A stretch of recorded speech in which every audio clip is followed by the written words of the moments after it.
Tonight, we're going to do an overview of historic windows.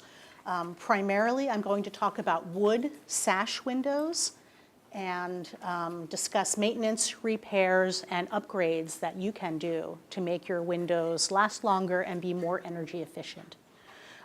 Again, we're primarily talking about wood sash windows. Sometimes we find steel windows or aluminum windows in historic homes, but we're going to focus on wood windows in this session because that's probably 95% of historic windows.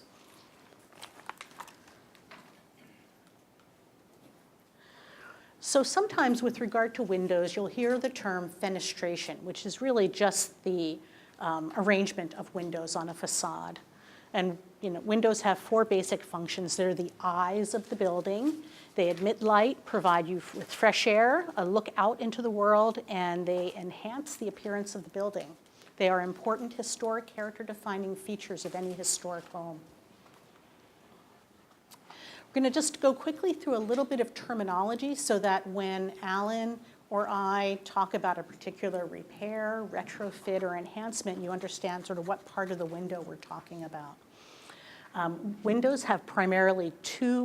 Residential windows have primarily two types of operation. There are hung windows and projecting windows. Hung windows include double, single, and even triple hung windows. I've seen triple hung windows where three sash slide upward and you can walk through them. A single hung window, the upper sash is fixed and the bottom one typically moves, and then double hung, obviously, both of them slide up and down. They operate on a weighted counterbalance system, and we've got some examples of a sash that we'll take a look at.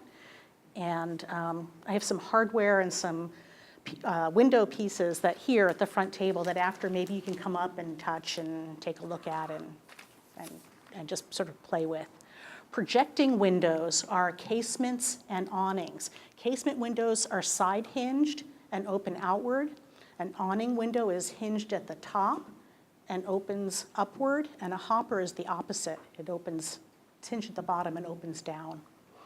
And then sliders, self-evident. It's actually a fairly common window in Hawaii in historic homes. The sashes slide horizontally. Another, I won't say popular, but common window type is a jalousie window. And we're getting into an era in which jalousie windows are sometimes the historic original window of your home. Typically post-war homes, they have their own sort of special repair characteristics. They're aluminum, they're a little bit more difficult to repair, but I will tell you that Reuse Hawaii gives glass jalousie slats away for free. You just need to know the length and you can go and get replacements there. Jalousies are appropriate if they're the original window in your home. So they can be historic too. Window parts. I have two slides here. The first one is the fixed part of the window. And with that, we're talking about the frame, which is the surround that's built into the wall. It frames the opening. The jamb and the head. The jambs are the vertical inside faces of the window. The head is the top. The sill is the lowest horizontal member. And casings are the applied trim, often decorative, that surround the window and close it off against the wall. And then the moving parts of the windows are the sash. Each sash has its own various parts. The stiles and the rail. The stiles are vertical and the rails are horizontal. You also have stile and rail doors. You'll hear that term used. The lights are actually the panes of glass, and true divided lights is a real good historic window with individual panes of glass set into small muntins or frames. You see in replacement windows, you'll see faux divided lights, which it's sandwiched between the glass, or sometimes even, I abhor it, the tape that they put on the glass. So don't do that. So, so those are the parts of the windows. You'll have a chance to come up and you can play with Alan's window if he'll let you. But I want to talk about reasons to keep your historic windows. And first of all, because they are authentic. They are original character-defining features of your building. They're from the period of your historic home or other building. They fit, they were made for that building. And again, they're significant historic character-defining features, along with things like the siding and the roof and the doors and the hardware and such. Pre-World War II windows in particular are very, very high quality in their materials, typically old growth lumber, irreplaceable. Stuff is like gold. And also in their workmanship. They're mortise and tenon. They're put together sometimes without nails. They're pegged like a piece of furniture. It's just a beautiful thing. And they are made by master carpenters. And they really should be cared for. They're not disposable. They're repairable. They're intended to be repaired. If your bottom rail is rotted, you can unpeg it, remove the bottom rail, make a new one, and put it on. You don't have to throw the whole sash away. They're intended to be repaired. And this is an example of an epoxy repair on an existing sash. Historic windows help your property keep its value, resale value in particular. Real estate agents will tell you that the windows and the floors are things that people really look for. Losing your original windows can adversely affect the character and the resale value of your historic home. Single glazed historic windows can be as efficient as a modern replacement with a few simple retrofits, and we'll talk about those specifically with Hawaii's climate in mind. We're fortunate we live in a fairly benign climate, a cooling climate. We're trying to keep the sun out and the cool air in. Our windows, historic windows, can be adapted for that. You don't need to put in insulated glass units or, modern replacement windows for energy efficiency. And I'll get into that a little bit more in depth. They are easily operable.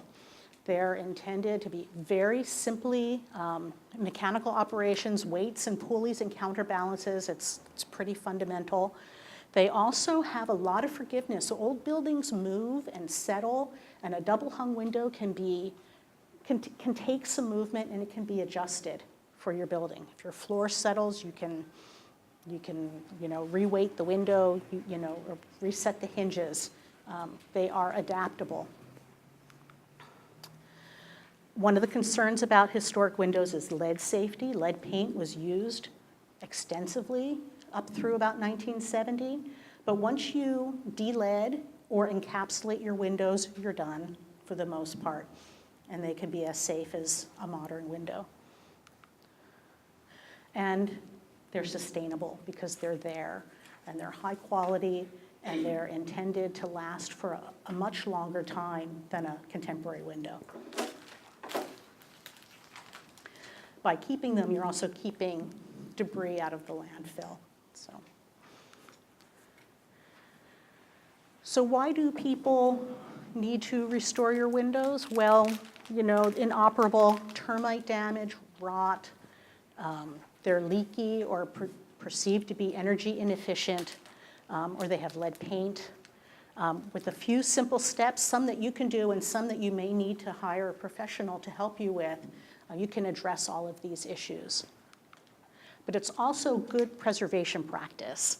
So when we find something of value, it's important to keep it, to let it tell its story, and to share it with future generations. So before you replace windows, call a master carpenter.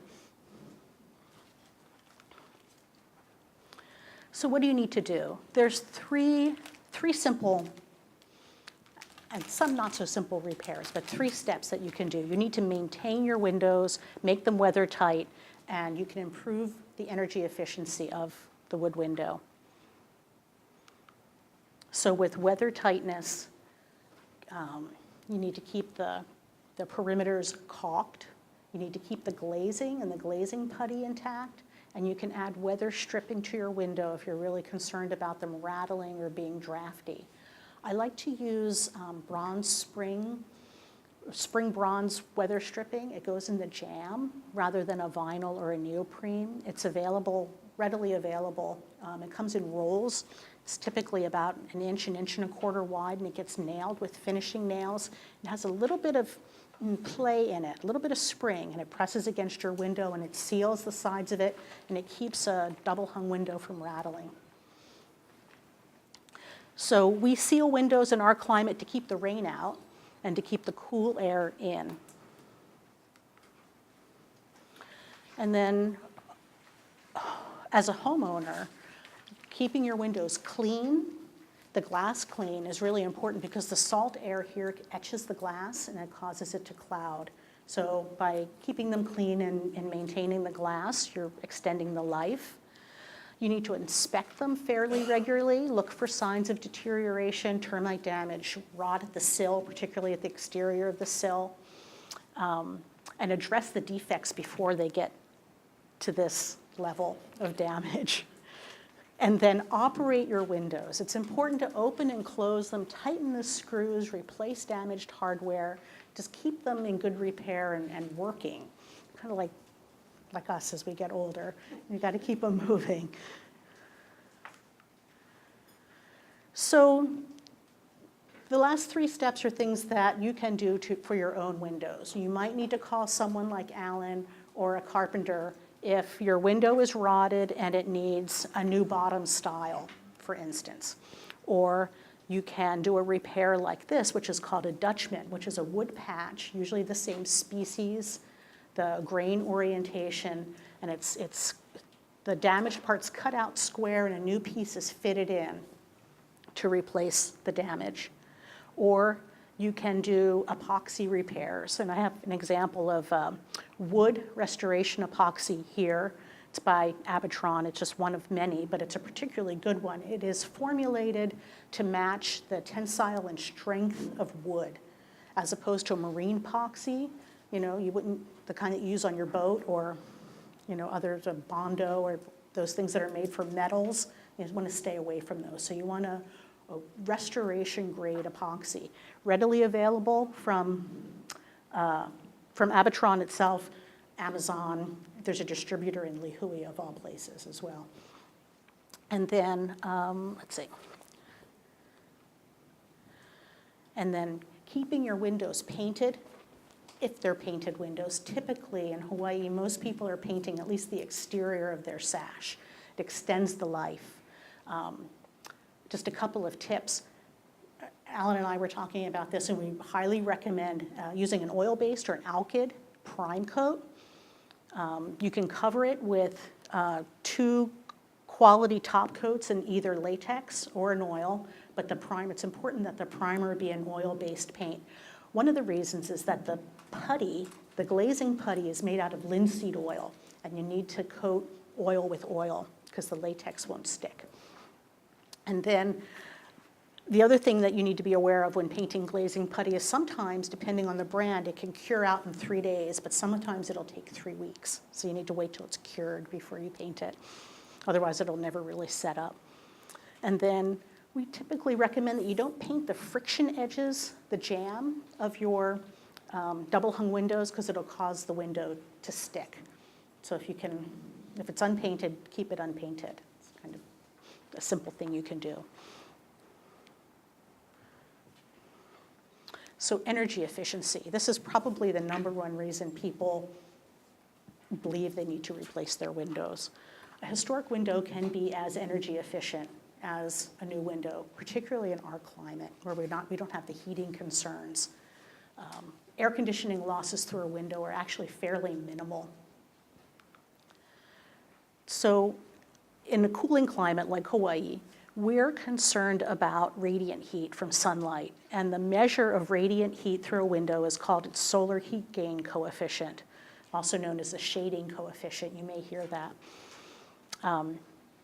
don't sweat this too much. There's no building code mandated requirement for your glass or your window to meet the shading coefficient in an existing or historic building. It's mostly for new buildings and commercial.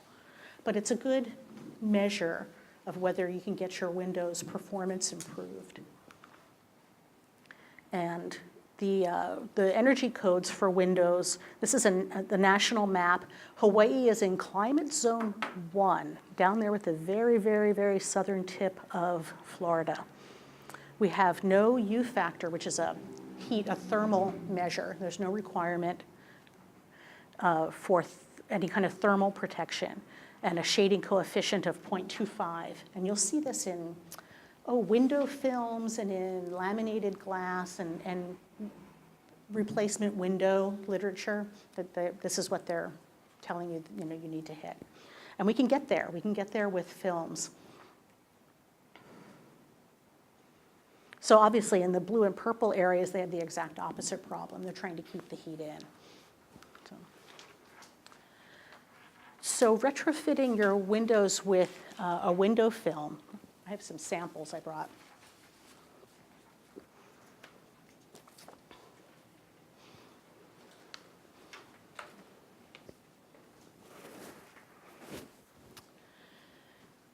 It will result in energy savings and climate control. It protects against UV infiltration and fading of your fabrics, carpets, upholstery, glare reduction, obviously. And some of them are engineered such they provide safety and like hurricane resistance, impact resistance. So generally in historic buildings, we install a neutral gray film like this, and without any obvious color or highly reflective surfaces. Okay? They can look pretty good.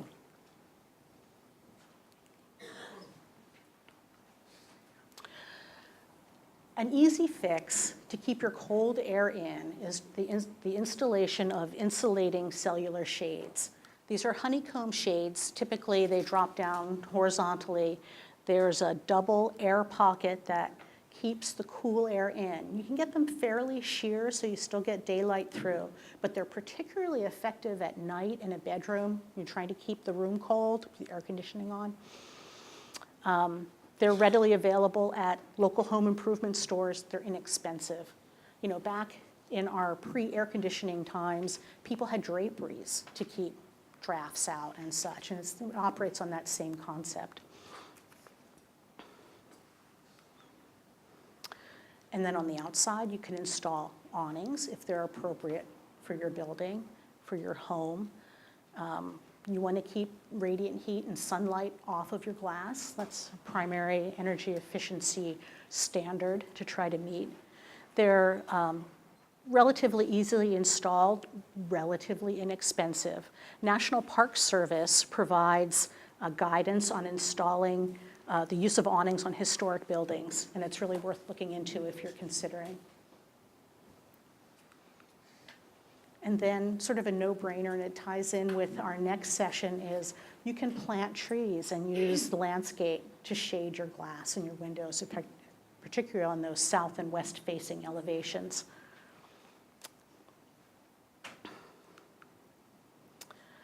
So one of the things that I didn't include here, but you'll see in a lot of discussion on energy efficiency in windows, primarily in temperate climates, is the use of storm windows, which really aren't appropriate for us here because, well, we like to open the windows and let the air through.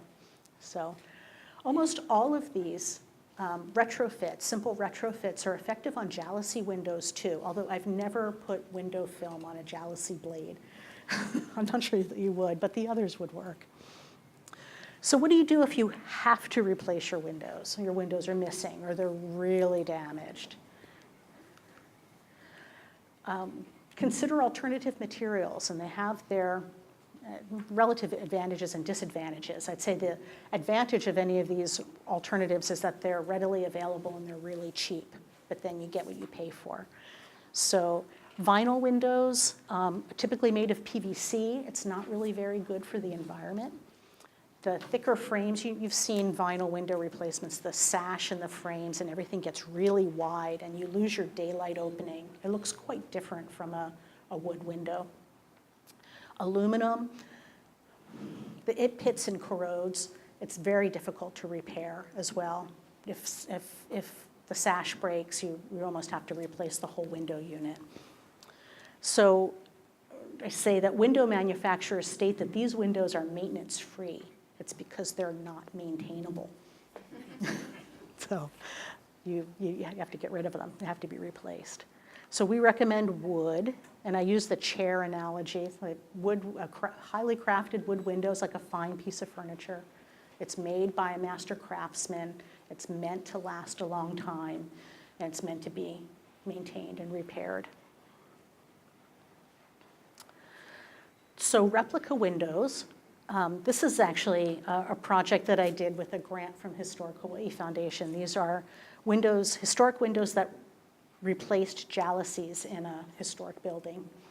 A custom millwork shop or specialty carpenter can match your original window's design, the size, it will fit the opening, the original Muntin configuration, which is the true divided light pattern, your trims, casings, the finish, and the hardware, which is like the jewelry for the building.